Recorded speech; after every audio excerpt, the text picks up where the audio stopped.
Hello students, आज इस class में हम देखेंगे लेसन 4 के नेक्स्ट एक्सरसाइज की क्वेश्चन आंसर। बेटा शुरू करते हैं। आज हमारा क्वेश्चन आज का फर्स्ट है, गिव रीजंस। हमें रीजन देने हैं कि ऐसा क्यों होता है कि cloudy nights are warmer than the clear nights. Clear night की तुलना में जो क्लाउडी नाइट्स होती हैं वो गर्म क्यों होते हैं। मतलब जिस दिन आसमान साफ होता है उसके कंपेयर जिस दिन बादल होते हैं, बादल वाले दिन की जो रातें होती हैं, जिस दिन बादल होते हैं आसमान में, वो रातें गर्म क्यों होती हैं। तो इसका आंसर है कि जो हीट दिन के समय जो सन ने पृथ्वी को दी, अब रातों क्या करती है, पृथ्वी उसको रिफ्लेक्ट करती है, पृथ्वी उसको रिफ्लेक्ट करती है और वो वापस एनवायरनमेंट में चली जाती है। लेकिन जब बादल होते हैं तो बादल क्या करते हैं, उस हीट को एनवायरनमेंट में वापस जाने नहीं देते, स्पेस में वापस जाने नहीं देते हैं, उसको वापस रिफ्लेक्ट कर देते हैं। इस कारण से जो जिस दिन बादल होते हैं उस दिन की जो नाइट होती है वो कैसी होती है, वार्मर होती है देन द क्लियर नाइट्स। तो इसका आंसर देखते हैं हम, cloudy nights are warmer than the clear nights. जो क्लाउडी नाइट्स होती हैं उसकी जो रातें होती हैं कैसी होती हैं, warmer than the clear night, clear night की तुलना में गर्म होती है। बिकॉज क्योंकि the heat which is radiant by the earth, ऐसी हीट जो कि अर्थ के द्वारा रेडिएंट की जाती है, उत्सर्जित की जाती है, is again reflected by the clouds, उसको वापस क्लाउड्स के द्वारा रिफ्लेक्ट कर दिया जाता है। This phenomena is not possible when the nights is clear. यह फिनोमेना क्लियर नाइट के दौरान साबित सही नहीं हो पाता है। इसलिए क्या होता है, क्लियर नाइट के दौरान ये फिनोमेना काम नहीं करता है, पॉसिबल नहीं होता है। इसलिए क्या होता है, क्लियर नाइट के दौरान रातें ठंडी होती हैं जबकि क्लाउडी नाइट के दौरान रातें गर्म होती है। ठीक है बेटा। क्वेश्चन हमारे नेक्स्ट है, sunlight is hot while moonlight is cool. Sunlight hot होती है जबकि मूनलाइट कैसे होती है, कूल होती है। इसका रीज़न क्या है बेटा, एक सबसे बड़ा रीज़न इसमें ये होता है कि सनलाइट होती है डायरेक्ट लाइट होती है। सनलाइट क्या होती है, डायरेक्ट लाइट आती है जिसको हम अर्थ गेन करती है, जबकि मून लाइट क्या होती है, मून लाइट एक रिफ्लेक्टेड लाइट होती है। जैसे मून को जो एनर्जी होती है वो कहाँ से मिलती है, सन से मिलती है, और सो एनर्जी होती है उसको बाद में वो रेडिएंट करता है। इस कारण से मून लाइट कैसी होती है, कूल होती है, जबकि सनलाइट कैसी होती है, हॉट होती है। इसका आंसर देखते हैं हम, sunlight is hot because sunlight is direct hot radiation from the sun. Sunlight hot होती क्यों, क्योंकि सनलाइट क्या है, हॉट रेडिएशन है, डायरेक्ट वो सन से में मिलती है। वाइल जबकि मूनलाइट इज कूल, मूनलाइट कैसी होती है, कूल होती है, because it does not have its own light. क्योंकि इसके पास खुद की लाइट तो होती ही नहीं है, क्योंकि इसके पास खुद की लाइट बिल्कुल नहीं होती है। The radiation from the sun fall on the moon. जो रेडिएशन सन से इसको मून पर गिरती है, जो मून के पास लाइट होती है क्या होती है, जो सन से रेडिएशन उसको मिलती है वो इसकी मून लाइट होती है। और क्या करता है, due to only a fraction of the incident radiation is reflected by the moon. और उसमें क्या करता है, वो उसकी कुछ इंसिडेंट रेडिएशन होती है, उसका भी कुछ पार्ट वो रिफ्लेक्ट कर पाता है। इसलिए मून लाइट कैसे होती है, कूल होती है, जबकि सनलाइट कैसे होती है, हॉट होती है। जैसे हम मान लो एक विचार कर ले, जैसे कि एक तो हमें डायरेक्ट हीट मिल रही हो, ठीक है, और एक ऐसा सब्सटेंस है उसको गर्म से दूसरे को पिता कितनी गर्मी दे पाएगा, उसकी कंपेयर कम तुलनात्मक रूप से कम गर्मी दे पाएगा। उसी प्रकार से सन होता है, उसकी डायरेक्ट खुद की लाइट होती है, और जो मून को दे रहा है वो उसकी लाइट से मून उससे आगे वाले को कितनी दे पाएगा, वो और भी कम दे पाता है। यही रीजन इसका होता है कि जो सनलाइट होती है वो तो हॉट होती है, जो कि मून लाइट कैसे होती है, कूल होती है। अब देखते हैं हमारा नेक्स्ट क्वेश्चन। तो नेक्स्ट क्वेश्चन बेटा वाला, why does a piece of tile or stone feel colder than a piece of wood even through both are at the same temperature.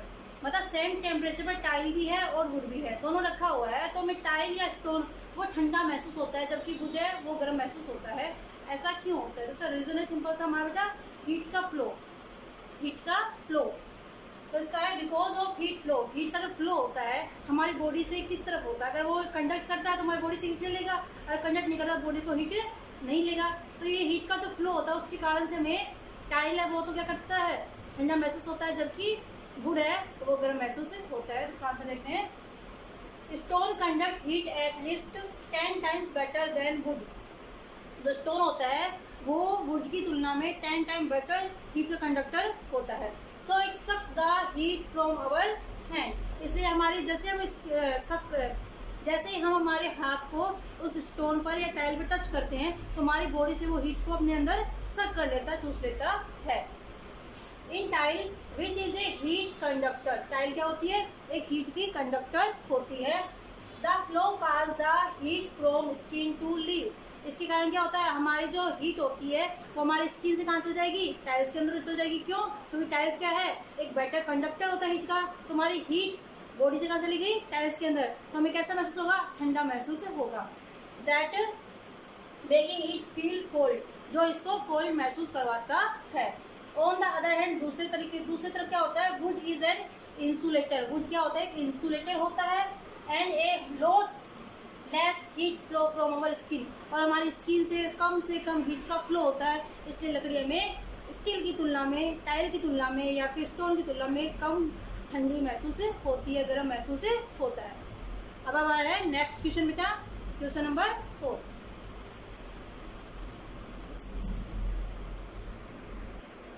तो बेटा इसका नेक्स्ट क्वेश्चन वाला है, the same quantity of heat supplied to the same amount of different substance, मतलब same amount है heat का, उसको हम सप्लाई करते हैं, दो अलग अलग प्रकार के मटेरियल हैं लेकिन उसकी मात्रा भी कैसी है, सेम है।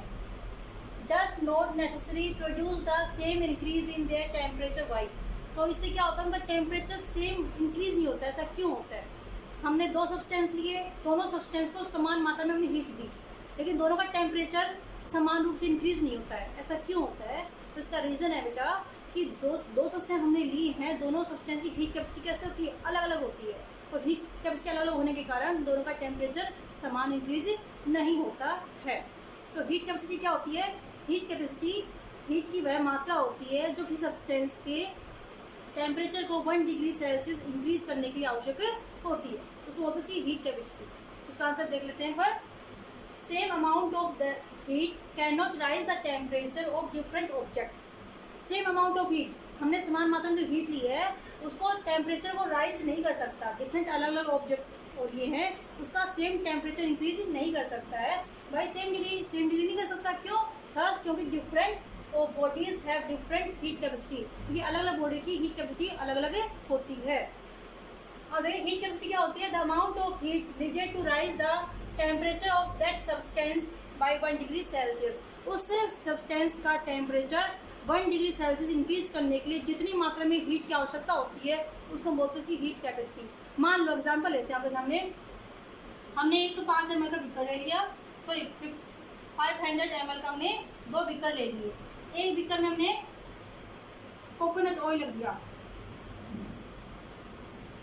और इसमें हमने रख दिया वाटर, दोनों का जो अमाउंट है कितना है, 200 ml, कितना है 200 ml, और ये भी कितना है 200 ml। हम दोनों क्या करते हैं, इन दोनों को हम स्प्लिट लैम्प की सहायता से गर्म करते हैं। जैसे मान लो हमने इसको गर्म किया है,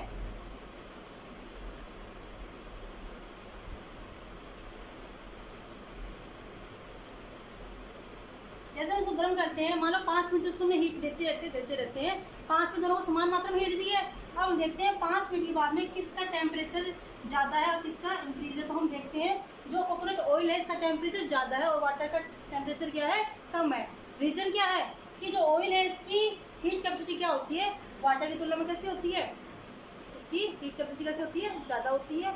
वाटर की ज़्यादा होती है, इसकी कम होती है। जिसकी हीट कैपेसिटी ज़्यादा होगी वो धीरे धीरे गर्म होगा, जिसकी हीट कैपेसिटी कम होगी वो तुरंत गर्म हो जाएगा। तो ऑयल है, इसकी हीट कैपेसिटी वाटर की तुलना में क्या है, कम होती है, इसलिए ऑयल जल्दी से गर्म हो जाता है। तो आज की क्लास में इतना ही काम करेंगे, नेक्स्ट क्लास में आगे क्वेश्चन आंसर करेंगे। ओके बेटा।